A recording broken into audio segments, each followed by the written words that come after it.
सद्गुरू श्री ब्रह्मचैतन्य गोंदवलेकर महाराज यांचे प्रवचन 6 ऑक्टोबर। सच्चिदानंद परमात्म्याला सगुणाच्या आधारानेच पाहता येईल। परमात्मा सच्चिदानंद स्वरूप आहे हे जरी खरे तरी ते स्वरूप सगुणाच्या आधाराशिवाय आपल्याला पाहता येणार नाही। आपण भगवंताला सगुणात पाहावे तेव्हाच त्याच्या विभूतीचे आपल्याला आकलन होईल। म्हणून समर्थांनी निर्गुण ओळखून सगुणात राहावे असे म्हटले आहे। सत्य हे शांत आणि आनंदमय असले पाहिजे, हेच भगवंताचे मूळ स्वरूप आहे। ही सर्व सृष्टी भगवंतानेच उत्पन्न केली असून तिच्यामध्ये तो व्यापून राहिला आहे। अर्थात सर्व सृष्टी आनंदमय असली पाहिजे। मी मूळ परमात्मा स्वरूप असूनही त्याचा विसर पडल्यामुळे सृष्टी आनंदमय असूनही ती तशी दिसत नाही, हा भ्रम आहे। डोळ्याच्या आतमध्ये पाहण्याची शक्ती नसेल तर बाह्य डोळा असूनही दिसत नाही, परंतु आतमध्ये शक्ती असली तरी ती आहे असे बाह्य डोळ्याशिवाय कळत नाही। त्याचप्रमाणे सगुण आणि निर्गुण यांचा संबंध आहे। सत्य हे अखंड टिकणारे आहे म्हणून ते शांत आहे। ते शांत आहे म्हणून सनातन आहे। ते शांत आणि सनातन आहे म्हणून त्याच्याच ठिकाणी समाधान आहे। कारण अशांतीमध्ये आनंद असणे शक्य नाही।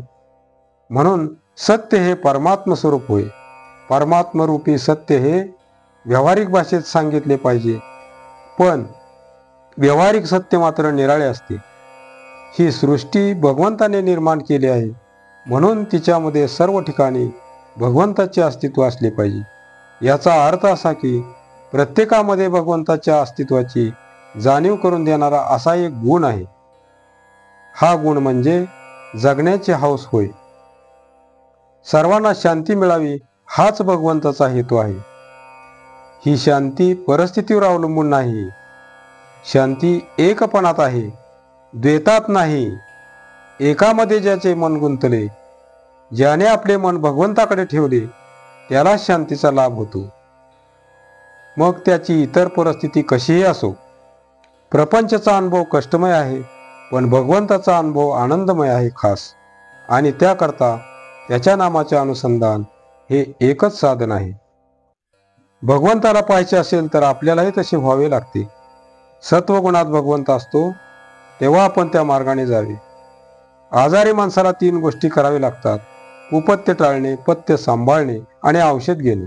त्याचप्रमाणे बहुरोग्यालाही 3 गोष्टी कराव्या लागतात: मुख्य ध्येय परमात्म प्राप्ती, ज्याच्या आड जे येईल ते कुपथ्य, दुसंगती, अनाचार, अधर्माचरण, मिथ्या भाषण, द्वेष, मत्सर वगैरे त्याचा त्याग करावा।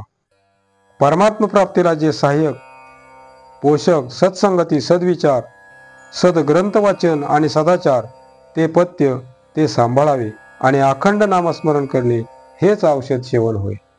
आजचे बोधवचन आनंदरूप परमात्मा मिळवण्यासाठी सगुण उपासना पाहिजे।